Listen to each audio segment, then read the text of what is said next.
네, 시청자 여러분 안녕하십니까. 박희준의 경을 치다 박희준입니다. 중국의 기습적인 위안화 평가 절하 정책이 세계 금융시장을 뒤흔들고 있습니다.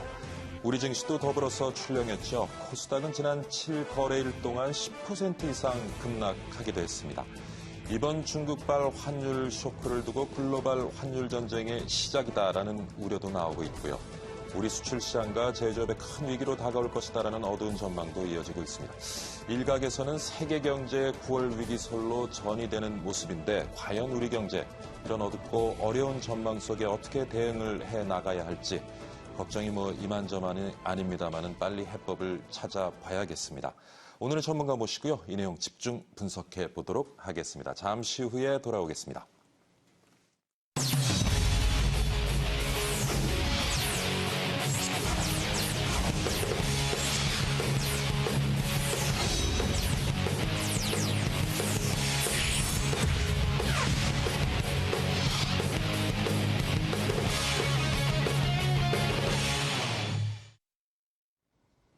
안녕하세요. 경을 치다 왕성호입니다. 중국이 최근 위안화 쇼크로 불릴 정도의 기습적인 위안화 평가 절하를 단행했습니다. 환율 전쟁이라는 비판을 받으면서도 인민은행은 지난 11일부터 사흘간 위안화 가치를 무려 4.66%나 떨어뜨렸는데요. 중국의 급작스러운 환율 조정은 신흥국 시장에 혼란을 야기했습니다.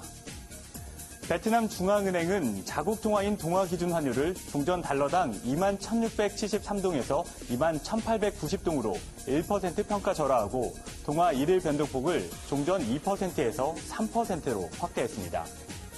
중앙아시아 최대 경제국인 카자흐스탄은 사전 통보 없이 환율 제도를 종전 관리 변동 환율제에서 변동 환율제로 바꿔 신흥시장 혼란에 불을 지폈습니다. 신흥국 시장의 통화 가치가 난기류를 보이면서 투자자들의 신흥국 시장 불안은 급격히 냉각되고 있습니다. 외국인 자금 유출이 거세지면서 특히나 격렬한 하락세를 보인 것은 한국 증시인데요. 한국의 코스닥 하락폭은 위기설이 도는 인도네시아와 말레이시아보다 하락폭이 컸습니다. 한국의 경우 중국 위안화 절하로 대중국 수출 비중이 25%에 이르는 탓에 금융뿐 아니라 실물 경제에까지 악영향이 정리될 수밖에 없다고 전망이 나오고 있는데요. 20일 최경환 경제부총리도 중국 정부의 위안화 평가 절하가 한국 경제에 부담되는 측면이 크다며 중국발 환율 쇼크에 대한 우려를 나타냈습니다. 중국의 위안화 평가 절하, 과연 우리 산업과 경제에 얼마나 큰 영향을 미칠까요? 그리고 우리는 여기에 어떻게 대응해야 할까요? 지금부터 경을 쳐보겠습니다. 스튜디오 나와주세요. 네, 왕성 아나운서 잘 들었습니다. 오늘은 두 분 모시고 얘기 나눠보도록 하겠습니다. 먼저 연세대학교 경제학부의 김정식 교수 나오셨습니다. 어서 오십시오, 교수님. 네, 안녕하십니까. 네, 안녕하십니까. 네, 그리고 동국대학교 국제통상학부의 광노성 교수입니다. 어서 오십시오, 교수님. 안녕하세요. 예. 자, 조금 전에 이제 왕성 아나운서가 정리를 좀 해봤습니다만은 중국의 위안화 평가 절하 단행을 두고 일각에서는 중국 경제가 우리 생각하는 것보다 좀 더 심각한 것이 아니냐. 이런 우려의 목소리가 높습니다. 교수님 어떻게 보시는지요? 네, 중국의 위안화가 이번에 최근에 한 5% 이렇게 평가절하 했는데 여기에 대해서 되게 두 가지 견해가 있는 것 같습니다. 하나는 미국의 금리 인상에 대비해서 지금 그 중국이 환율 제도를 베스킷 환율 제도를 선택하고 있기 때문에 그 달러 가치에 그 위안화 가치가 연동돼 있습니다. 그러다 보니까 그 달러가 강세가 되면 위안화가 강세가 될 가능성이 높으니까 미국의 금리 인상으로 인해서 여기에 이제 사전적으로 위안화를 좀 내렸다, 가치를 내렸다, 이제 이렇게 보는 입장이 있고요.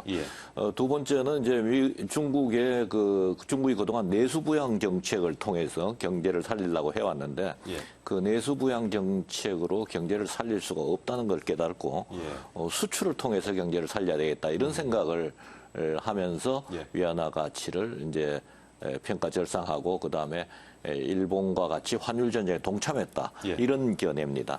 그래서 이 두 가지 견해를 다 보더라도 중국 경제가 그렇게 좋지 않다 아주 이렇게 볼 수가 있고 여기에 대응해서 결과적으로 위안화 가치를 떨어뜨리고 있다 이렇게 볼 수가 있을 것 같습니다. 지금 교수님 말씀처럼 이제 중국의 위안화 평가 절하 단행의 목적 중에 하나가 아무래도 수출 활성화를 통한 경기 부양이다. 라는 의견이 있는데 교수님 뭐 위안화 평가 절하는 아무래도 중국 수출 증가에는 좀 도움이 되겠죠? 바로 가격 경쟁력이죠. 예. 그러니까 수출품 가격 경쟁력이 이제 강해지니까 단기적인 효과는 있지만요. 예. 이 환율 가지고 하는 것을 구체적으로 노렸다. 그렇게 생각하지는 않고요. 예. 지금 이번 12월까지 그 IMF 기반 통화, SDR 발행하는 기반 통화로 지금 몇 번째 지금 위안화를 기반 통화에 포함시켜달라는 얘기가 있었는데 거절을 당했어요. 근데 중국 경제가 이제 명실공히 세계 2위의 경제 대국인데 예. 그 위안화 통화를 거기 편입을 안 해준다니까 올해 10월에 또 신청을 해서 예. 올해 12월까지는 결정을 해야 되는 그런 상황이에요. 그러니까 위안화 국제화의 가장 기본이 되는 IMF SDR 기반 통화로서 예. 그걸 확보하기 위해서 예. 시장 경제, 그러니까 외환 시장에서의 수요 공급에 맡기는 그것이다. 라는 의미에서 국제화 표석이 아닌가 하는 그런 얘기가 많이 돕니다. 실제로 이번에 위안화 3일 동안 평가절하한 다음에 일주일이 딱 지나니까 중국 자본시장에서의 그게 엄청나게 또 내려갔단 말이죠. 뭐, 물론 이제 차익으로 한 실현 거래 때문에 빠져나갔다 뭐 이런 얘기도 하지만 구체적으로 그 얘기는 뭐냐면 위안화 평가 절하 같은 이 환율 정책 가지고는 이제 더 이상 안 된다는 것을 시장에서 보여주는 거거든요. 예. 그렇다면 이게 위안화 국제화 포석으로서 아까 얘기한 대로 기반 그럼 통화에 위안화를 들어가는 평가 절하면 어떤 연관성을 가지고 아니, 평가절하라는 거는 이제 우리가 평가절하라고 예, 예. 얘기하잖아요. 그 이유는 이제 일종의 관리 변동 환율 제도 비슷해요. 그러니까 예. 달러 패그를 시킨 다음에 예. 그 옛날에 우리가 보통 얘기하는 더티 플로팅이라고 얘기하는 더러운 개입 뭐 이런 정도의 얘기를 하는데 기존에 이제 달러에 완만하게 이렇게 패그를 시켜 놓으면 한 3년 동안 달러가 계속 올라갔지 않습니까? 그게 따라서 올라간단 말이에요. 실제로 시장에 맞춰놓으면 이건 내려가는 게 당연한 건데 라는 것을 보여주기 위한 또 다른 해석이 있습니다. 결론적으로 보면 중국이 결국 위안화 환율까지 건드렸다는 문제는 상당히 중국 경제에 심각한 것을 경제 당국에서 인식하고 있다라는 것을 보여주는 건 사실인 것 같습니다. 예, 그렇다면은 뭐 아무래도 그 좀 좋지 않은 중국 경기를 살려보고자 하는 어떤 노력의 일환일 수도 있겠는데 그럼 교수님께는 실제적으로 이런 위안화 평가 절하가 중국 경제 부양에 도움이 되리라고 보시는지요? 지금 뭐 교수님께서는 이제 한계가 있을 것이다. 예, 그 위안화 이제 평가 절하가 이제 위안화 국제화의 관점에서 예. 또 보면은 뭐 여러 가지 다른 시각이 있습니다만은 위안화가 국제화하는 데 있어서는 위안화 가치가 굉장히 안정적으로 유지되는 게 굉장히 필요하거든요. 예. 그런데 이제 이번에 위안화 가치를 평가 절하하고 또 앞으로 또 만약 추가적으로 평가 절하한다면은 위안화 가치가 좀 불안정하다 이렇게 인식이 확대되면서 국제화에는 큰 도움이 되지 않을 거다 이렇게 볼 수도 있습니다. 그런데 평가 절하 조치가 국제에는 도움이 안 될 네네, 것이다. 위안화 국제화에. 예, 예. 그런데 이제 그럼에도 불구하고 위안화 평가 절하를 했다는 것은 그만큼 중국 경제가 어렵다는 어떤 반증이다 이렇게 볼 수가 있고 예. 그럼 위안화 평가 절하를 했을 때 중국 경제에 어떤 도움이 있느냐 하는 것은 아까 이제 곽 교수님이 얘기하신 대로 단기적으로는 환율만큼 사실은 그 수출 경쟁력에 영향을 가격 경쟁력에 영향을 주는 요인이 없기 때문에 그 절하의 폭이 어떻게 되냐에 따라 달려 있겠습니다만 예를 들어서 일본의 경우에는 2013년부터 최근까지 거의 60% 엔화를 평가 절하했단 말이죠. 그렇죠. 그랬더니 뭐 그냥 일본 기업의 수출 경쟁이 살아나면서 일본 경제가 이제 조금 되살아나는 기미를 보이고 있지 않습니까? 그래서 그런 측면에서 보면은 지금 한 5% 평가 절하 가지고는 뭐 그렇게 큰 도움은 안 되겠지만은 예. 앞으로 만약 추가적인 평가 절하를 한다면은 중국 경제라든지 중국 수출 경쟁력에 도움을 주지 않을까 생각합니다. 지금 뭐 경기가 장기적인 침체에 빠져 있는 많은 국가들은 또 평가 절하에 대한 유혹이 있을 것 같고요. 그래서 다른 일부 국가들도 평가 절하 또 동참한다면은 결과적으로 또 환율 전쟁이 촉발되는 것이 아니냐 하는 우려도 하고 있습니다. 교수님 어떻게 보십니까? 이게 이제 저희가 2차 세계대전까지로 돌아가. 이게 이제 경기라는 게 계속 비즈니스 사이클이 이렇게 크게 예. 있어요. 예. 그때 이제 소위 말해서 그레이트 디프레션이라고 하는 대공황이 있고 난 다음에 예. 각국들이 서로들이 이제 경쟁적인 평가 자료를 통화를 했단 말이죠.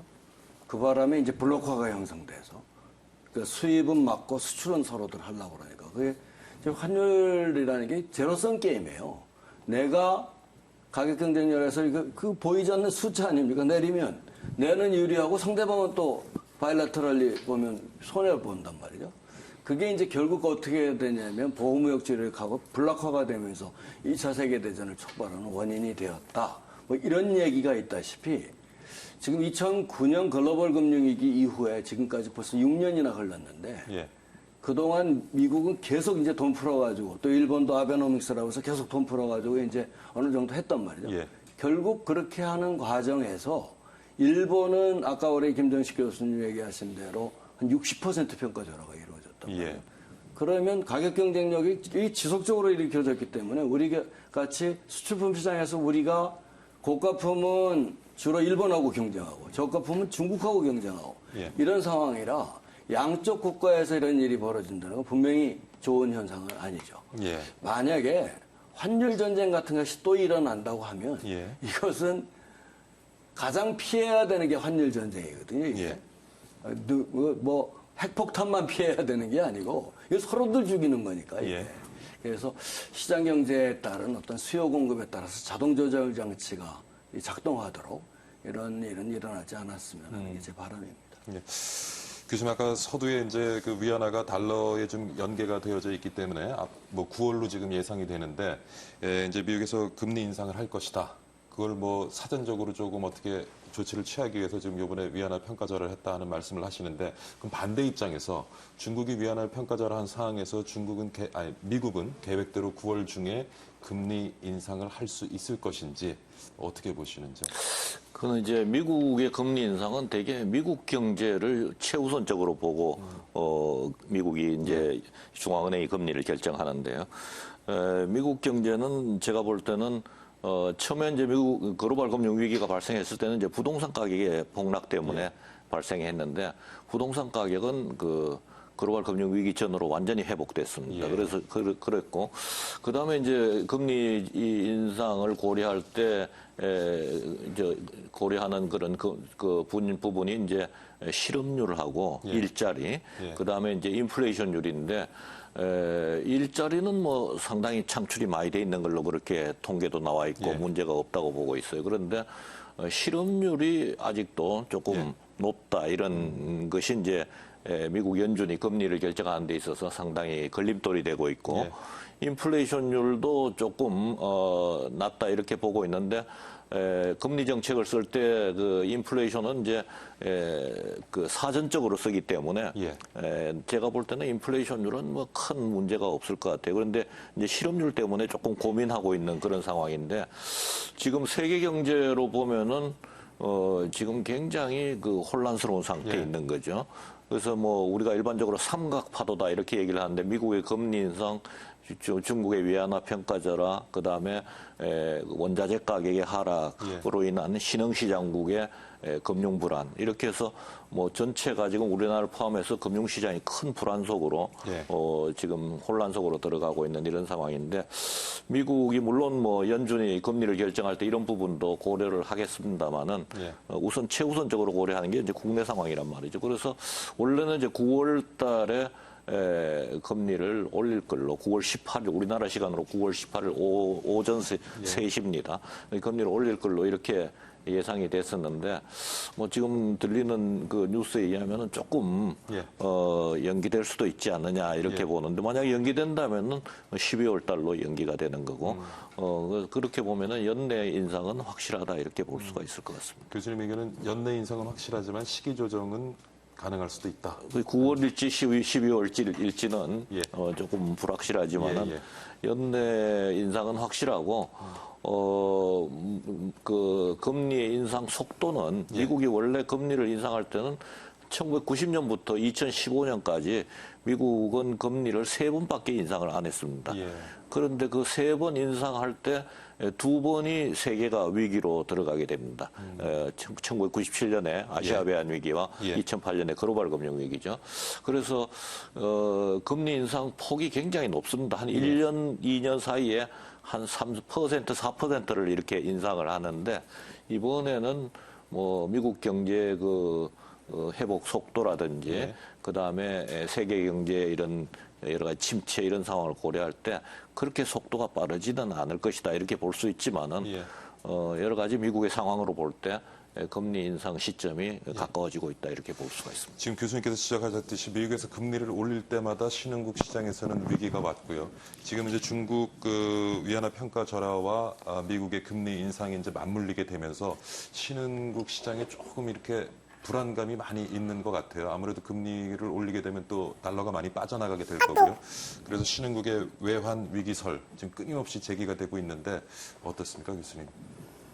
글쎄요, 지금 외환 위기 지금 이게 세계 이제 이강 구도란 말이죠. 확실히 이강 구도가 됐어요. 중국이라는 거대 경제가 EU로 돈다는데 벌써 몇 년이 지났는데 중국은 역대 경제 성장률 중에 가장 최저 예. 수준이 지금 7%를 올해 이제 예상을 하고 있는데 예. 7% 뭐 간신히 달성할 수 있지 않을까라고 해서 중국이 낮은 경제 성장률과 그동안에 이제 유지했던 소위 말해서 건물 짓고 공장 짓고 하는 투자 중심의 성장에서 소비 중심으로 전환을 한다고 그러는데 예.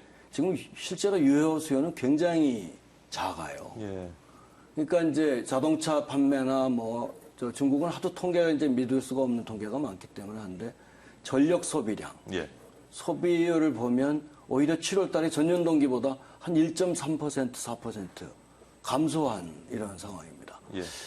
자동차 같은 경우가 이제 보통 중산층을 대표해서 이게 구매가 구체적으로 중산층이라는 사람들이 그만큼 여력이 있느냐. 예. 그러니까 유효 수요를 보여주는 대표적인 어떤 지수 같은 거를 볼 수가 있는데 이게 지금 17개월째 최저치란 말이죠, 지금. 예. 그런 거 보면 중국은 수요 측면이나 아니면 공급 측면에서의 과잉 설비나 이런 측면을 보면 엄청나게 지금 고생을 하고 있는 경우인데 대신 미국은 아주 탄탄하게 회복을 했단 말이죠. 외환 금융위기 전 수준으로. 이런 상태에서 이제 아까 얘기한 대로 중국은 환율을 평가절하하고 예. 여기는 올리면 기본적으로 금리 오는 거는 달러 표시 자산에 대해서 투자 자금이 쫙 몰릴 건 말이에요. 예. 그럼 우리나라에 있던 자금이 우리나라 이제 금리가 낮은 금리인데 예. 저쪽은 올라가면 쑥 빠져나가는 빠져나가겠죠. 거죠. 그렇게 된다면 달러 환율은 더 높아질 것이고 예. 달러에 대한 가치가 높아지는 거죠. 결국 이런 형태로 되면 우리나라가 BIS 보고에 따르면 전 세계에서 달러 표시 채권을 발행해가지고 자금 조달한 기업이 4위에 들어가 있어요. 엄청나게 많습니다. 예. 총 한 1조 3천억 달러 정도가 지금 달러 표시 채권으로 발행하고 있는데 예. 그중에서 중국이 제일 많고 예. 러시아, 브라질, 멕시코, 한국이란 말이죠. 예. 그렇다면 이 달러보다는 가치가 올라가고 이자 높으면 그걸 어떻게 갚냐 이거죠. 채권 발행하면 달러 가치도 높아지지 또 돈은 빠져나가는데 빚은 제일 많죠. 우리 예. 기업이 달러 표시 채권 발행해서 그런 측면에서 상당히 위기가 오지 않을까. 저는 이제까지 모르겠어요. 하도 오랫동안 되면 사람들이 둔감해져가지고 이게 뭐 하는지 잘 모르고 있는데 예. 가장 위기 상황이 아닌가. 지금 현재 우리 예. 상황이 예. 벌써 지속된 지도 오래됐고 예. 좀 뭐 아시다시피 강남에서 가게를 열어서 예. 1년 있당 같은 업종으로 같은 이름으로 하기가 힘들답니다. 그래서 뭐 흔히 돌아온 말로 3개월에 한 번씩 바뀐다 할 정도로 우리가 형편없는 지금 수요를 갖고 예. 있는 그만큼 이제 여력이 없다는 얘기죠. 예. 이런 상황이라 이런 금리 인상 조치는 더욱더 큰 위험으로 우리가 닥치지 않을까 하는 그런 우려가 듭니다. 교수님 지금 얘기를 듣고 있으니까 약간 소름이 돋는데 교수님도 지금 상황을 그 정도로 심각하게 지금 받아들이고 계시는지요? 그렇습니다. 지금 1997년 직전의 상황하고 아주 유사하다 지금이 네. 이렇게 많이들 얘기를 하고 있습니다. 그래서 위기가 상당히 지금 다가오고 있다 이런 얘기들을 많이 하고 있습니다. 그래서 그 유사한 점을 보면은 1994년에 중국은 위안화 가치를 그 당시 고정환율 제도를 실시하고 있었습니다만은 한 50% 갑자기 94년에 높였는데 근데 94년이 어떤 해였느냐 하면은 미국이 금리를 한 1년 사이 한 3% 이렇게 높이는 시기입니다. 1년 사이에 3%. 네, 그러니까 94년에 미국이 금리를 높이기 시작하는데 그 타이밍에 맞게 중국이 위안화 환율을 그 위안화 가치를 50% 평가 절하를 하게 되는데 그 이어서 같은 시기에 일본도 그 엔화 가치를 50% 평가 절하합니다. 94년에. 그런데 이제 우리나라는 그 시기에 대개 한 15% 정도 원화가 평가 절하가 됩니다. 그래서 그런 사건이 벌어지고 난 뒤에 97년에 외환 위기를 당했거든요, 우리가. 그래서 이제 경상수지가 악화되면서 갑자기 악화되면서 이제 외환 위기를 당하게 되는데 지금 그 상태하고 아주 유사한 그 상황에 들어가 있다는 거죠. 미국은 금리를 높이려고 그러고 일본은 그 2013년부터 60% 엔화 가치를 평가 절하하고 중국은 안 하겠다 그러지만은 지금 5% 절하하면서 눈치를 보고 있고 우리나라 환율은 그렇게 많이 올라가지는 않고 이런 상황이거든요. 그래서 이제 우리가 상당히 걱정을 하고 있고 물론 이제 그때와 다른 점도 있습니다. 예를 들면은 외환 보유고가 그때보다는 많아졌다든지 또 경상수지 흑자가 지금 많이 나고 있다든지 이런 차이점도 있지만은 또 나쁜 점도 많습니다. 예를 들어서 그때보다 아까 곽 교수님 얘기하신 대로 경기가 너무 침체돼가 청년 실업이 늘어나 있다든지 뭐 자영업자들이 그냥 도산한다든지 여러 가지 가계 부채가 많다든지 이런 점들이 있기 때문에 지금 그 신흥시장국의 그 자원을 그 수출하는 인도네시아나 말레이시아 이런 신흥시장국의 달러 그 통화 가치가 한 30% 이렇게 지금 떨어지고 있거든요. 그러면서 이제 돈이 빠져나가는 이런 상황인데 그것이 우리나라로 전염돼서 우리나라 경제 금융시장에 혼란이 오지 않느냐 하는 것이 상당히 지금 걱정되는 그런 상황입니다. 진짜 생각했던 것보다 좀 심각한 상황인 거는 같은데요. 중국발 환율 쇼크, 우리 경제에 어떤 영향을 미칠지 오늘 살펴보고 있는데요. 계속 잠깐 좀 쉬어가도록 하겠습니다. 네, 지금 1시 22분 26초 지나고 있는데요. 이 시각 우리 증시 어떻게 흘러가고 있는지 시황센터 연결해서 살펴보고 가겠습니다. 시황센터 나와주십시오. 네, 오후 1시 구간 국내 증시 흐름 살펴보도록 하겠습니다. 코스피, 코스닥, 우리 국내 증시가 날개 없는 추락세를 보이고 있습니다. 안개 속 행보를 보이고 있습니다. 앞이 보이지가 않습니다. 도대체 하단이 어디까지인지 속절없는 추락세를 보이고 있습니다.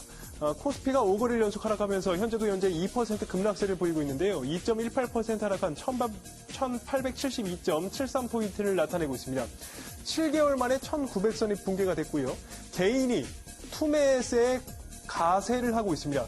이 코스피 200 변동성 지수가 공포 지수로 불리워지고 있는데요. 이 공포 지수가 오늘 급등을 했습니다. 말씀을 들으신 바와 같이 이 중국발 환율 쇼크에 이르러서 이제 미국발 리스크 그리고 북한발 도발로 인해서 이 지정학적 리스크까지 불거지고 있습니다. 투자 심리가 얼어붙고 있습니다. 수급 현황을 살펴보시면요. 오늘 기관이 강한 매수세를 보이고는 있습니다만 지수를 반전시키기에는 좀 역부족인 모습을 보이고 있습니다. 기관이 현재 5천억 원이 넘게 매수세를 보이고 있지만 현재 개인하고 외국인이 각각 3,400억 원, 2,139억 원 쌍그리 매도하고 있습니다. 코스닥은 더욱더 하락폭이 큰데요.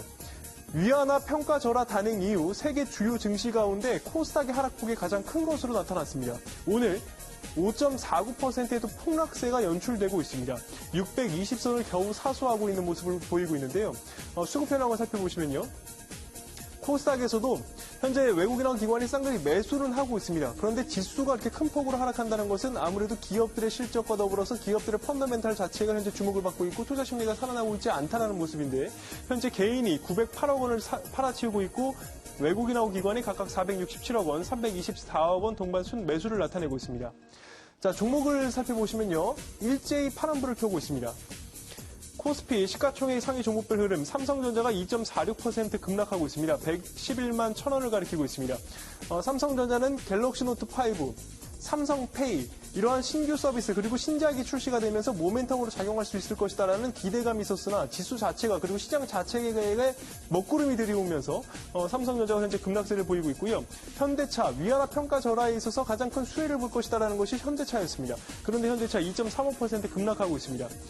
SK하이닉스도 현재 2.87% 하락하고 있고 그동안 이렇게 시장의 변동성이 커지면서 경기 방어주라든지 내수주라든지 고배당주라든지 이러한 것들이 투자 대안처로 각광을 받았었는데 한국전력이 오늘장에서 4% 넘는 급락세를 보이고 있습니다. 코스닥으로 가보겠습니다. 코스닥도 역시 대형주 중심으로 큰 폭으로 좀 하락을 하고 있는데 셀트리온이 6%가 넘게 하락하고 있습니다. 6.7% 하락하면서 65,400원. 셀트리온은 5거래일 연속 하락하면서 시가총액 2위 자리로 한 단계 추락을 했었는데요. 다시 좀 1위 자리를 회복을 하는 모습을 보이고 있고요. 다음 카카오가 3.04% 하락하면서 121,400원 가리키고 있습니다. 자, 유일하게 CJ ENM만이 상승을 하고 있는데요. 2% 넘는 상승 속에서 76,100원 가리키고 있습니다. 자, 이렇게 해서 국내 증시 오후 1시 구간 흐름 살펴봤습니다. 시황센터였습니다. 네, 이 시간에 증시 살펴봤는데요. 증시도 좋지 않은 흐름을 계속 보이고 있는 것 같습니다. 전반기에 우리가 그 중국의 위안화 평가 절하가 우리 경제 전반에 미치는 영향 그리고 우리 환율 시장에 미치는 영향을 좀 짚어봤는데요. 아무래도 이제 위안화 평가 절하하게 되면 중국과 경쟁하고 있는 뭐 철강이라든가 조선 이런 업종은 뭐 좀 가격 경쟁에서 밀리게 되면 직격탄을 또 맞을 수가 있겠네요. 그렇습니다. 지금 인도가 사실 중국하고 붙어 있지만 예. 굉장히 중국하고의 절연된 경제거든요. 예. 인도 자체의 경제도 크지만. 근데 지금 인도마저도 중국이 워낙이지 않으니까 저가로 철강 수출을 디립다 때려 넣어가지고 일본이 저 인도 저 철강 산업이 휘청휘청 한다고 합니다. 그럴 정도로 이제 철강이 힘한데 특히 우리가 중국하고 철강에서 가격 경쟁력으로 붙겠다? 그거는 이제 이미 안 된다고 이미 봐야 되고요. 조선 같은 경우는 그동안 리그선인이 무슨 해양 플랜트를 해서 실적이 좋았어요. 근데 그건 수주 실적만 좋지 실제로 설계 능력이 없어가지고 지난번에 결산을 해봤더니 엄청나게 그렇죠. 공기내에 맞추지도 못하고 결국 그렇게 한 상태가 지금 우리가 이제 철강하고 이제 조선 산업인데 기본적으로 다행인 건 지난달 보니까 1, 4분기 때 우리 조선 실적이 유례 없이 세계 1위들 다시 회복하더라고요. 그래서 좀 더 이제 고부가가치 선박 중심 또 특수 기능 선박 중심 이런 걸로 조선은 헤쳐내가야 될 것 같고요. 지금처럼 그대로 뭐 옛날처럼 가격으로 한번 붙어보자. 정부 지원으로 한번 해보자. 이거는 끝날 것 같습니다. 그래서 지금 아까도 얘기했다시피 대부분 기간 산업이면서 중공업이 철강 산업하고 지금 조선 산업이란 말이죠. 그런 의미에서 상당히 타격이 크지 않을까. 저는 그런 생각이 많이 듭니다. 오늘 계속 와서 어떻게 비관적인 얘기만 하게 돼서 죄송합니다. 그럼 자동차 업계는 어떻습니까? 뭐 단기적으로 좀 호재가 될 수 있을 것이다라는 의견도 있기는 한데. 그렇습니다. 지금 뭐 모든 그 산업에서 그 추격국이 기술 선도국을 이제 따라갈 때 결과적으로 이제 그 산업의 이전이 발생하게 됩니다. 그래서 우리의 대부분 주력 산업인 조선, 철강 이런 부분도 되게 자동차 전부 다 그 일본으로부터 되게 이전받았던 그런 산업들이죠. 그런데 지금 중국의 추격이 이제 이게 가속화되고 이러게 되기 때문에 조선이라든지 철강 이런 부분에서는 그 산업의 이전이 빨리 일어나면서 경쟁력이 약화되고 있는 그런 상황이죠. 그래서 우리나라 조선 산업도 뭐 여러 가지 적자가 규모가 커지는 이런 상황입니다.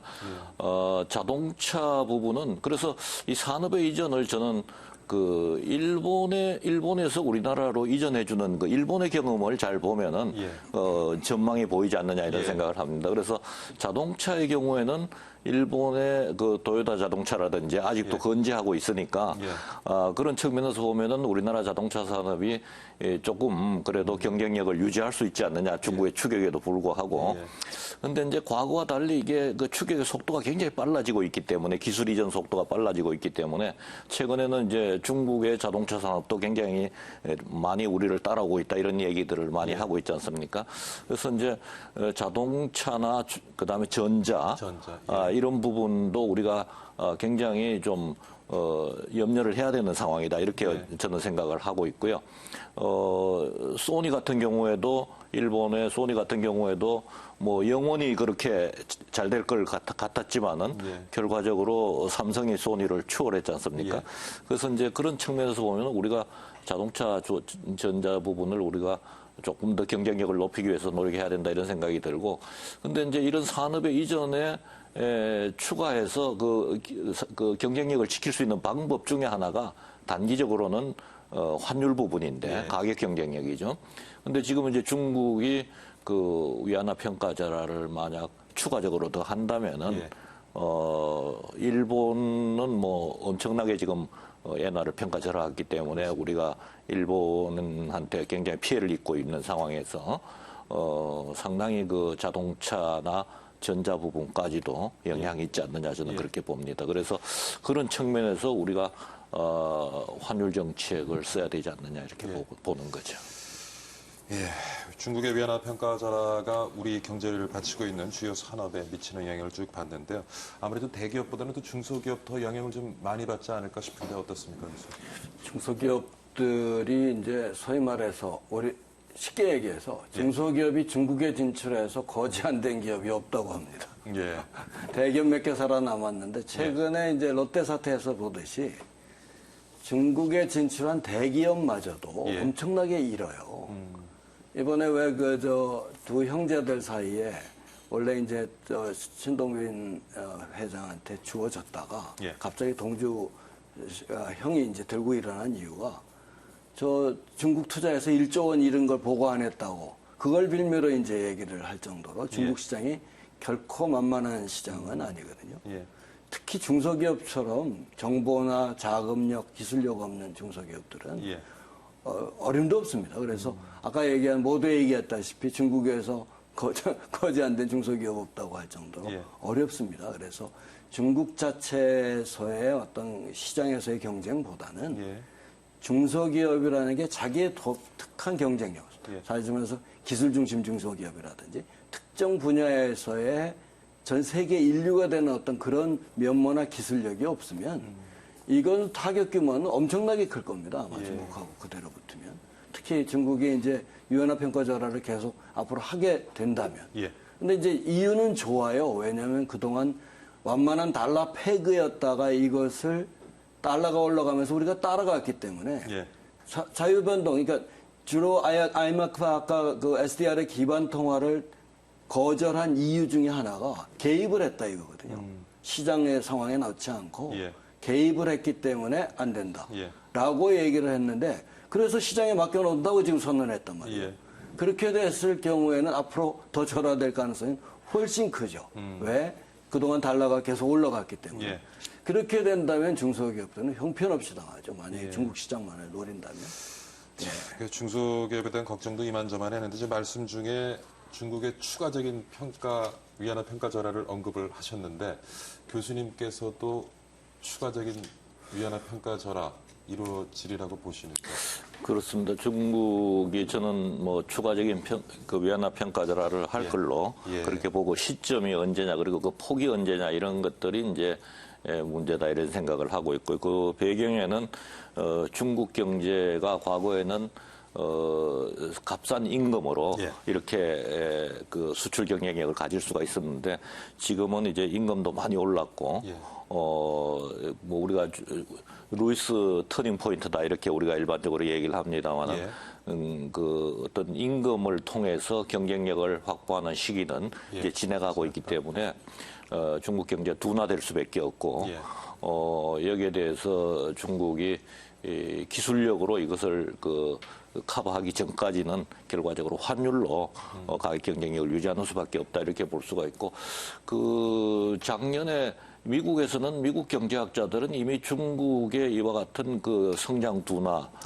이것으로 인한 리스크에 대해서 이미 많은 연구와 워딩을 했습니다. 그래서 작년에 하버드 대학의 그 로고프 교수가 방문을 한국에 와서 우리나라에 와서 가면서 중국 경제를 조심해라 이렇게 얘기를 해주고 예. 갔거든요. 근데 역시 많은 정보를 가지고 있구나 이런 생각을 지금 하는데 위안화 평가절하가 추가적으로 더 있을 것이다 이렇게 생각을 해야 될 것 같고 그다음에 그 아까 중소기업의 문제는 사실은 대기업보다 중소기업은 이런 환율로 인해서 더 큰 영향을 받습니다. 왜냐하면은 대기업은 이제 사내 유보 이윤이 있기 때문에 환율 부분을 그 가격에다 정가를 좀 천천히 할 수가 있습니다. 그런데 중소기업은 뭐 사내 유보 이윤들이 그 마진이 작기 때문에 바로 정가를 하게 되고 그렇게 되면 가격 경쟁력이 바로 악화되는 이런 상황에 들어가거든요. 그래서 안타깝습니다. 자, 위안화 추가적인 평가 절하가 있을 것이라고 이제 두 분 다 말씀을 하시는데, 자, 그렇다면 우리는 이제 어떻게 좀 대응을 해야 되지? 우리 금융시장에 참 아까 말씀하신 것처럼 중국이 우리 경제 지금까지 효자 노릇을 많이 해왔는데 이제는 조금 또 다른 골칫거리가 된 것 같습니다. 우리 금융시장 좀 어떻게 대응을 해야 되겠습니까? 지금까지는 주로 이제 이 산업 중심의 미시적 정책을 주로 했습니다. 예. 소위 말해서 창조경제 내용도 봐도 그렇고 특정 대기업이 광역자치단체 하나씩 엮어가지고 거기에 중심이 돼서 거기에 유통시설, 기술 활용해가지고 이제 키우는 이게 전형적인 미시적 산업정책이란 말이죠. 근데 지금은 이제는 거시정책, 소위 말해서 금융재정정책을 적극적으로 쓸 때가 오지 않았나 하는 생각이 듭니다. 물론 한국은행에서 기준금리 동결하고 이러는 조치도 뭔가 이제 인플레이션 우려나 이거 뭐 중앙은행으로서는 당연히 생각해야 될 것이죠. 그러나 상대국 아까도 얘기했다시피 이게 이제 제로섬 게임이라 상대국이 치고 나오는데 우리가 가만히 있으면 우리는 그대로 당하는 게 이게 바로 환율의 문제고 이자율의 문제란 말이에요. 그런 측면에서 우리도 이제는 적극적인 거시정책을 나와야 될 것이다. 재정 붙고 그다음에 금융 풀고 그다음에 산업정책에 있어서도 규제 빨리 풀고 이런 식으로 해서 어떤 형태로든 나가지 않으면 이제는 뭐 이제까지 우리가 경험을 했지만 이 뭐 불을 보듯 뻔한 형태가 지금 나올 것이다라는 생각이 듭니다. 그래서 이제는 거시정책을 그냥 저거 잘못 건드리면 버블만 생기고 또 잘못하면 이제 섬에 변동성만 커지는 해서 혼란만 가져올 것이다라는 그런 우려 때문에 못한 것들이 많이 있습니다만 어떤 산업에 대한 규제 완화와 함께 이건 소위 말해서 미시정책과 함께 이제는 금융 거시정책을 써야 된다 하는 생각이 저는 듭니다.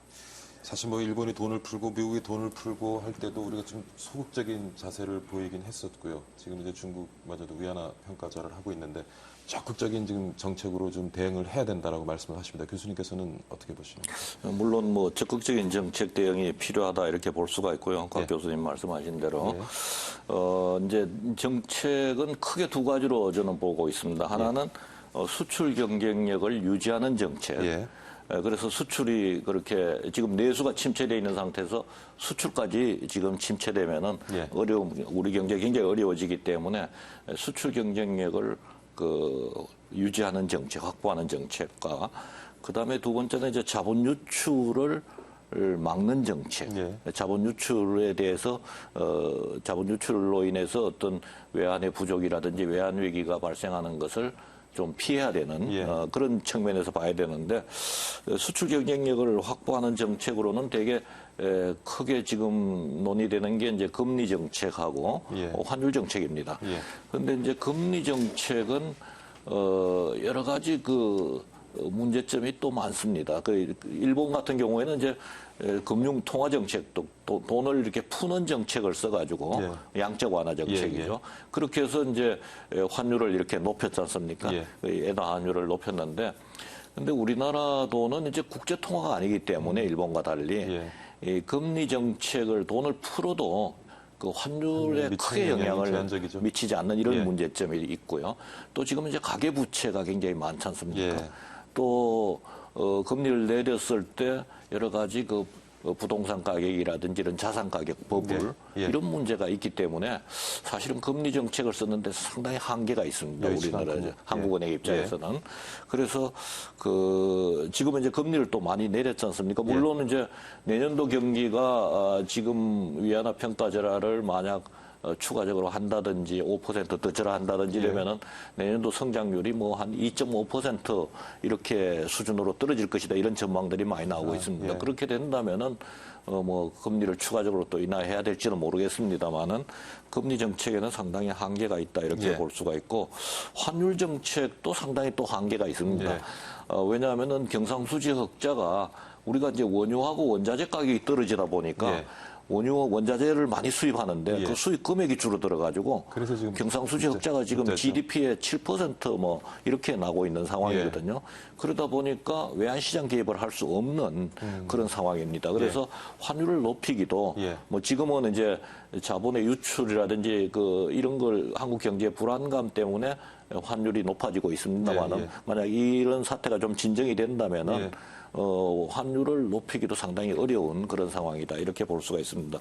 그래서 이런 제약 조건이 있지만은, 결과적으로 차선의 정책을 선택해야 된다면, 이런 비용이 예. 있음에도 예. 불구하고 정책을 선택해야 된다면은 저는 외환시장 개입을 통해서 예. 환율을 위안화나 엔화가 만약 올라가는 만큼 예.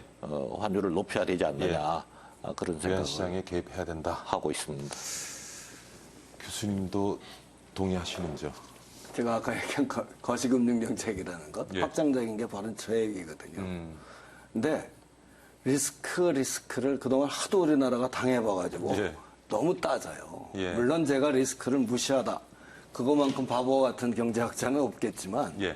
그러나 한번 97년에 한번 당해만 놓고 나서 예. 97년도 그 사실 플라자 합의 이후에 N 단가라고 해서 N 가치를 거의 2배로 올렸지 않습니까? 예. 근데 이제 중국은 가만히 있었단 말이죠. 그러니까 상대적으로 평가절하도 중국 음모설이 있어요. 예. 외환 위기가 한국의 외환 위기. 예, 예. 그것처럼 이게 이제 한번 딱 떠드니까 이제 뭐 자라보고 놀란 것은 소뚜껑 보고 놀란다고 하기도 전에 지레 겁먹어가지고 하는데 실제로 우리는 지금 4천억 달러 가까이 외환보유고가 쌓여있지 않습니까? 예. 그다음에 불황형이지만 흑자를 누적하고 있고 예. 그래서 97년 외환위기 이전에 지속적인 무역 적자가 있었어요. 86, 89, 4년을 제외하고는 예. 계속 무역 수지 적자가 있었기 때문에 조금만 건드려도 나가는 경제지만 예. 지금은 여력이 있는 경제다. 비록 불황형 흑자라고 하지만 외환보유고는 그 많은 외환보유고는 그 투자 어디에 하지 못하기 때문에 그만큼 운영 수익만큼의 손실 보는 코스트가 존재해요. 비용이. 그렇죠. 쌓아둔 그게 이제 만큼, 쌓아둬야 되니까 항상 유동성으로 쓸 수 예, 있게. 예. 근데 이제 그런 측면에서 우리가 여유가 그만큼 생긴 경제거든요. 지금. 예, 예. 그래서 조금 뭐 리스크 뭐 무시하라는 얘기가 아니라 예. 이제는 치고 나갈 때가 됐다. 적어도 기업 뭐 규제 완화라고 하지만 예. 저는 규제를 매달 한 번씩 해야 된다고 봅니다. 예. 규제 완화 실적 가지고 점검하고 예. 너무 여기 걸려 있고 특히 규제 같은 걸 보면 한 부처에서 푼다고 풀리지 않는 묘하게 이제 여러 부처가 엉겨져 있는 이런 규제가 있어요. 예. 법에서도 한 법에서 풀면 딴 데서 또 이렇게 뒤를 잡아놓고 있는 규제도 있고 그래서 이걸 통째로 범부처적으로 규제를 푸는 그런 정책도 필요하지만 이제는 그 비용을 고려하더라도 예. 이제는 나서야 될 때다 하는 게 지금 시점이라고 저는 생각을 합니다. 적극적으로 좀 외환시장에 개입해야 된다. 이런 의견은 두 분 다 일치를 하시는 것 아까 같고요. 예. 자본시장의 유출에 대해서도 제가 예, 예. 좀 대책을 마련해야 된다 이렇게 말씀을 드렸습니다만은 지금 우리 외환보유가 약 3,700억 달러 이렇게 과거에 비해서는 많이 늘어나 많이 늘었죠. 있습니다. 예. 그런데 중국의 외환보유고가 3조 6천억, 7천억 이렇게 됐는데 예. 이번 사태로 한 3천억이 갑자기 외환보유고가 줄어들었거든요. 그래서 외환보유고가 많다 그러지만은 우리가 예.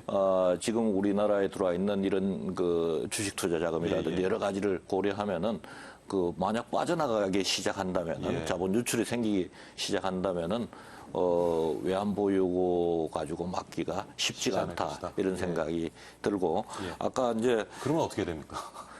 그래서 이제 이 상당히 우리가 좀 그 자본 유출에도 관심을 가지고 예. 우리가 좀 거기에 대한 대비를 해야 되는데 예. 그 방법은 우리 경제의 건전성을 높이는 방법밖에는 사실은 없는 거죠. 그런데 이제 또 전염을 당할 수가 있으니까 그래서 지금 정부에서도 동아시아 국가들, 인도네시아, 말레이시아 이런 나라들이 지금 막 굉장히 불안해지니까 과거에 우리 외환위기 당할 때 태국이 그렇죠. 불안하면서 또 우리는 뭐 그렇게 아주 저거 하지 않았는데 전염을 당하는 듯이 그걸 전염을 당하지 않도록 또 이제 조심을 해야 되는데 이제 또 아까 이제 곽 교수님 말씀하신 대로 이제 산업 정책도 저는 굉장히 중요하다고 생각을 합니다. 뭐 곽 교수님 정부에서도 계셔가지고 잘 아시겠습니다만 산업 정책을 중국으로 산업 이전이 지금 되고 있지 않습니까? 그러면 조선이라든지 철강 이런 부분들은 굉장히 그 고용 창출력이 큰 산업인데 그렇죠. 이런 산업들이 이제 이전을 하게 되면 일본과 같이 굉장히 큰 장기 침체로 들어갈 가능성이 높단 말이죠. 그래서 그 산업을 대체해 줄 산업들을 빨리 만들어 줘야 되는데 거기에는 연구개발 기술력이라든지 그다음에 전문 인력 양성이라든지 이런 부분에서 그 정부의 역할이 굉장히 중요하고요. 그런 측면에서 좀 거시적인 산업 정책을 우리가 좀 마련해야 되지 않느냐.